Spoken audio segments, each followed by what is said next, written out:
नमस्कार, मैं हूं आकांक्षा शर्मा और आप देख रहे हैं हमारा weekly special program the week that was, जहां हम हफ्ते की खास खबरों का करते हैं विश्लेषण।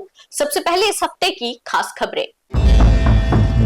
सोमवार को होने वाली हड़ताल स्थगित, ट्रांसपोर्टर्स की सरकार से बातचीत, निकलेगा बीच का रास्ता। भारत पाकिस्तान बॉर्डर पर पकड़ा गया आतंकी घुसपैठ करवाने वाला पाकिस्तानी गाइड, बॉर्डर पर सर्च के बाद अलर्ट। जम्मू कश्मीर में चीनी नागरिक गिरफ्तार, मोबाइल से मिली सेंसिटिव लोकेशंस की जानकारी और तस्वीरें। पुंछ जिले का एक युवक घर से गया शादी समारोह में, मगर एलओसी पार कर पहुंच गया पीओके, सुरक्षा एजेंसीज हैरान। आवारा कुत्तों पर जम्मू कश्मीर सरकार का बड़ा फैसला, चुनिंदा स्थानों से आवारा कुत्तों को हटाने के लिए दिया गया 2 हफ्ते का समय।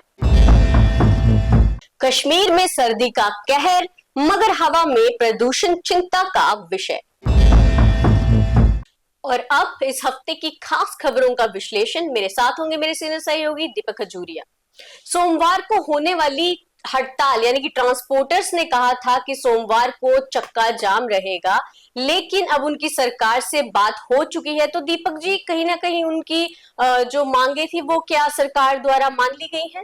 देखो कांक्षा, सबसे पहले तो इस पूरे हफ्ते आम जो लोग थे बड़े कंफ्यूज रहे, क्योंकि मंगलवार को ट्रांसपोर्टर्स ने एक प्रेस कॉन्फ्रेंस करके ऐलान कर दिया था कि सोमवार 15 दिसंबर को चक्का जाम रहेगा और पूरे जम्मू डिवीजन में कोई भी गाड़ी नहीं चलेगी। अब जो गाड़ियां हैं, नॉर्मली बसेस मान लीजिए, मेटाडोर्स मान लीजिए, ऑटो मान लीजिए, सभी जो है लाइफलाइन होती हैं एक शहर की। इसके बिना ट्रांसपोर्ट रुक जाता है, शहर थम जाता है। और जब अब शनिवार होते होते ये खबर आ गई कि आखिरकार बातचीत से रास्ता निकल जाएगा और ट्रांसपोर्टर्स ने फिलहाल अपनी स्ट्राइक की कॉल जो थी उसे सस्पेंड कर दिया है, यानी कि रद्द कर दिया है, होल्ड पे कर दिया है। तो एक अच्छी खबर है लोगों के लिए, क्योंकि लोगों को ये कंफ्यूजन होती है कि क्या स्कूलों में बसेस जाएंगी, क्या बच्चे स्कूल जा पाएंगे, क्या हम लोग ऑफिस जा पाएंगे, और बहुत सारे लोग पब्लिक ट्रांसपोर्ट पे डिपेंड भी करते हैं। तो जो जानकारी आ रही है कि जो ट्रांसपोर्ट मिनिस्टर है सतीश शर्मा, उनके साथ एक बातचीत हुई है ट्रांसपोर्टर्स की, और बातचीत में हल निकल गया है कि आखिर जो मांगे रखी थी ट्रांसपोर्टर्स ने, उनमें से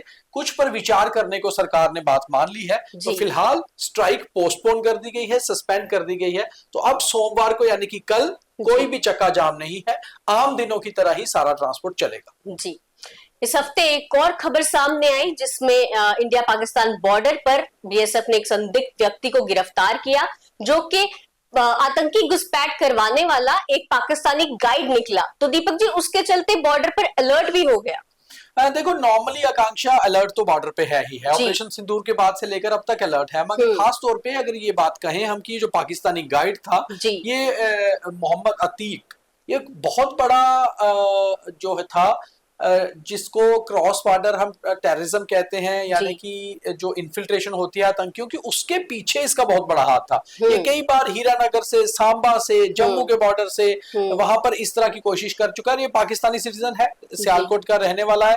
इसके कब्जे से एक चाइनीज पिस्टल भी मिला है, यानी कि हथियार भी मिले हैं। तो इसे गिरफ्तार करने के बाद उस एरिया में एक सर्च ऑपरेशन बीएसएफ और सेना ने मिलकर चलाया। कारण ये था वहां पर परगवाल में ये चलाने का सर्च ऑपरेशन की, हो सकता है जहां से ये गिरफ्तार हुआ है पाकिस्तानी गाइड, वहां आसपास इसने कोई हथियार छुपाए हो या कोई आतंकियों की घुसपैठ करवाई हो। तो उसको लेकर हालांकि इसको गिरफ्तार करने के बाद पुलिस को सौंप दिया गया। पुलिस ने इसे जॉइंट इंटेरोगेशन सेंटर भेजा, जहां इसकी पूछताछ चल रही है। मगर सर्च ऑपरेशन करने के बाद एक अलर्टनेस रहती है कि हो सकता है कि आने वाले दिनों में कोई घुसपैठ होने का प्रयास हो। खास तौर पर जैसे सर्दी बढ़ती है, कोहरा बढ़ता है, तो इन दिनों में ज्यादा कोशिशें आतंकियों की होती हैं कि क्रॉस बॉर्डर किया जाए। जी, इस हफ्ते इसी तरह की एक और खबर सामने आई थी जिसमें एक चाइनीज सिटीजन को पकड़ा गया, जिसके मोबाइल फोन में सेंसिटिव लोकेशंस की जानकारी थी और उसकी तस्वीरें थी। तो दीपक जी, ये भी इसी तरह का एक मिलता जुलता मामला भी था। ये बहुत बड़ा मामला था आकांक्षा। 29 वर्षीय हु कोंगताई, चाइनीज नागरिक, जो कि भारत में दाखिल हुआ था एक वीजा पर, और ये दिल्ली से लद्दाख और कश्मीर भी चला गया। हालांकि अगर कोई बाहरी नागरिक आता है तो उसे जम्मू कश्मीर आने के लिए परमिशन चाहिए होती है स्पेशल, वो उसने नहीं ली थी। वो वहां पहुंच गया और उसके बाद जो है इंटेलिजेंस एजेंसीज जो है, सुरक्षा एजेंसियां भारत की, उनको भनक लग गई और हमारा सर्विलेंस सिस्टम पहले से बहुत बेहतर है इन चीजों को पकड़ने के लिए, और जब भनक लगी तो उसे कश्मीर से गिरफ्तार किया गया। अब जब इसे गिरफ्तार किया गया तो इसके कब्जे से जो मोबाइल मिला वो दरअसल चाइनीज था, उसमें सिम भारतीय था। उसके बाद जब पूरी इसकी डिटेल्स खंगाली गई तो ये पता चला कि इसने काफी सारे इंपॉर्टेंट इंस्टॉलेशंस, जैसे मान लीजिए सिक्योरिटी फोर्सेस के इंस्टॉलेशंस या कुछ और इंपॉर्टेंट सेंसिटिव प्लेस होते हैं, वहां की तस्वीरें भी ली थी और वहां की डिटेल भी थी। अब ये डिटेल इसने किसको भेजी है, क्यों भेजी है, ये क्या कोई चाइनीज स्पाई है, ये किसी और ऑर्गेनाइजेशन के लिए काम करता है, सारी जांच जो है चल रही है। गिरफ्तारी इसकी हो गई है और चाइनीज एम्बेसीज को इस बारे में जानकारी दे दी गई। इस हफ्ते ये भी सुरक्षा के हिसाब से एक बड़ी खबर रही। कश्मीर से जब भी ऐसा कुछ होता है तो सुरक्षा एजेंसियां अलर्ट पर आ जाती हैं, तो ये कश्मीर की इस हफ्ते की एक बड़ी खबर में देखा गया। जी, इस हफ्ते एक बड़ा अजीब सा मामला भी सामने आया, जिसमें पुंछ का एक युवक घर से तो शादी पर गया था, मतलब शादी समारोह में था, वहां से वो पहुंच गया एलओसी क्रॉस करके पीओके। तो दीपक जी, इस पर भी एजेंसीज भी काफी हैरान रही हैं इस केस को। ये मिड वीक की घटना थी आकांक्षा। ये जो मामला था ये 11 दिसंबर का था, गुरुवार का, और ये बुधवार का मामला था और गुरुवार को ये मामला रिपोर्ट हुआ था। बुधवार को दरअसल शाहिद खान नाम का एक पुंछ का रहने वाला एक युवक, जो बिल्कुल सीमावर्ती इलाके में रहता था, लाइन ऑफ कंट्रोल के पास, ये वहां से एक कीरनी गांव है जहां पर एक शादी में गया अपने रिश्तेदारों के घर, और जब ये वहां पहुंचा ही नहीं, ये पहुंच गया वहां से पाकिस्तान ऑक्यूपाइड कश्मीर, और वहां की बोदिया पोस्ट है पाकिस्तान आर्मी की, वहां पर ये पता चला कि ये वहां पहुंच चुका है। अब ये कहां से गया, इसको कैसे, क्योंकि एलओसी पे तो फेंसिंग होती है भारत की तरफ, ऐसा करना बहुत मुश्किल होता है, और अगर ये गया है, क्या इसकी पाकिस्तान आर्मी ने मदद की, क्या ये पाकिस्तान के किसी आतंकी संगठन के लिए काम करता था या आईएसआई के लिए, इसकी जांच सुरक्षा एजेंसियां भी कर रही हैं और जम्मू कश्मीर पुलिस भी कर रही है। अभी तक जब तक हमने ये खबर रिकॉर्ड करी थी तब तक वो वापस नहीं आया था, और ये बड़ा मामला है, और अब सुरक्षा एजेंसियां इस बात को लेकर भी काम कर रही हैं कि क्या इसके संबंध किसी और ऐसे आतंकी गिरोह के साथ रहे हैं, इसकी हिस्ट्री क्या रही है, उसके ऊपर खंगाला जा रहा है। और आपको इसका थोड़ा सा एक बैकग्राउंड बता दूं कि एक ऐसी ही खबर कुछ देर पहले भी हुई थी। एक शख्स पुंछ से पीओके पाकिस्तान अधिकृत कश्मीर चला गया था और उसकी प्रॉपर्टी को सीज कर लिया गया था गवर्नमेंट द्वारा, और गवर्नमेंट ने अभी अच्छी मुहिम चलाई है कि जो लोग आतंकियों के साथ शामिल हैं उनकी प्रॉपर्टी को जो है वो सीज कर लिया जाएगा। अभी इसकी जांच की जा रही है कि क्या गलती से गया है या फिर जानबूझकर। जब ये सामने हो जाएगा तो फिर इसके खिलाफ एक्शन भी होगा। जी, तो वहीं इस हफ्ते जम्मू कश्मीर सरकार ने आवारा कुत्तों को लेकर एक बड़ा फैसला किया, जिसके चलते यूएलबी टीम्स को कहा गया कि वो पब्लिक एरियाज जैसे हॉस्पिटल, स्कूल, स्टेडियम्स, उनके ग्राउंड से कुत्तों को हटाएं।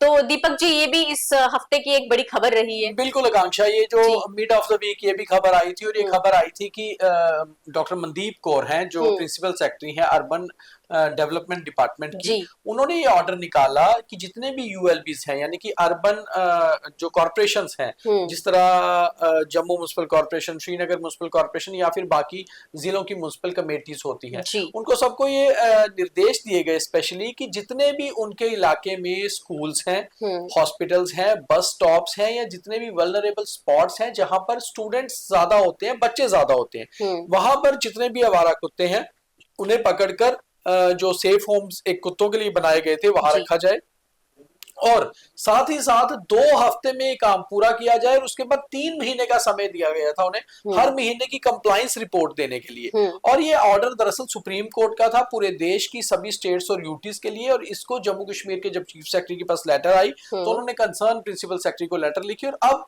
ये ऑर्डर कर दिया गया है। अब जब हम ये द वीक दैट वाज में आज एक खबर दिखा रहे हैं तो करीबन 3 दिन हो गए ऑर्डर किए हुए।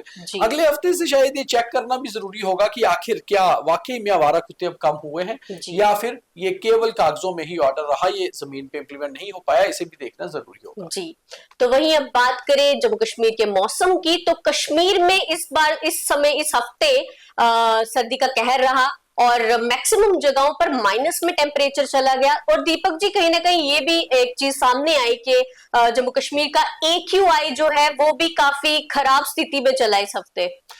आकांक्षा, चाहे हमारे स्टूडियो का जो है टेम्परेचर सही हो, क्योंकि जी। यहाँ पर लाइट्स रहती हैं, यहाँ पर हीटेड इक्विपमेंट होते हैं। मगर जी। अगर बाहर की बात करें तो इस हफ्ते जम्मू में भी सर्दी की दर बढ़ी है, यानी कि जी। जम्मू में भी पारा वीकेंड आते आते डाउन गया है। और जैसे शनिवार को हमने कल देखा था और रविवार को एकदम से जो है कोहरा सा जो है फील हो रहा था। जी, जी, और बिल्कुल। अगर कश्मीर की बात करें तो इस हफ्ते कश्मीर का टेम्परेचर माइनस में तकरीबन जगह पर गया है। और अगला हफ्ता इससे भी ज्यादा घातक होगा सर्दी के हिसाब से, क्योंकि सर्दी बढ़ने वाली जी, है। बिल्कुल। और अब वैसे भी दिसंबर मिड के बाद से सर्दी लगातार बढ़ती है और अब उम्मीद है कि शायद स्नोफॉल कम से कम इस हफ्ते में हो जाए, जी। तो एक अच्छा साइन होगा मौसम विभाग के हिसाब से। क्योंकि इस हफ्ते हमने देखा मौसम में काफी उथल पुथल हुई। एक तरफ तो हमने ये देखा कि रेनफॉल डेफिसिट, हमने भी वो खबर दिखाई थी, रेनफॉल डेफिसिट 86% पहुंच गया, जी। यानी कि पिछले 45 दिनों से बारिश ही नहीं हुई जम्मू कश्मीर में एक भी। सर्दी की शुरुआत तो हो गई, बारिश नहीं हुई। और दूसरा जो आपने बात कही वो बहुत सही बात रही, कश्मीर से लेकर दिल्ली तक ये चर्चा बहुत गर्म रही। हमने एक स्पेशल स्टोरी भी की।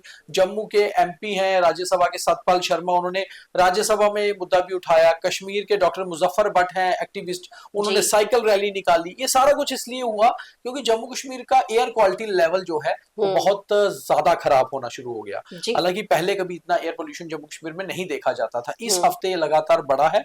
और केंद्र सरकार भी इस पे ध्यान देने की जरूरत है और जम्मू कश्मीर सरकार को भी कि आखिर कारण क्या है। क्योंकि जम्मू कश्मीर जो एक टूरिज्म स्टेट है, यहाँ पर लोग टूरिस्ट और पीस और अच्छे मौसम के लिए आते हैं। और अगर यहाँ की आबो हवा खराब होने लगी तो फिर टूरिज्म में कमी आएगी और ये बेहद चिंताजनक बात है। मुझे लगता है सरकार को इसके ऊपर सोचना चाहिए। खैर सर्दी तो बढ़ेगी, वो तो एक नॉर्मल चीज है, मगर इसके साथ साथ एयर पोल्यूशन बढ़ना खतरनाक और चिंता का विषय। जी बिल्कुल। तो ये थी इस हफ्ते की खास खबरें और इस हफ्ते का द वीक दैट वाज। बाकी तमाम खबरों के लिए देखते रहे न्यूज़ रूम 24 आवर्स। जय हिंद। जय हिंद।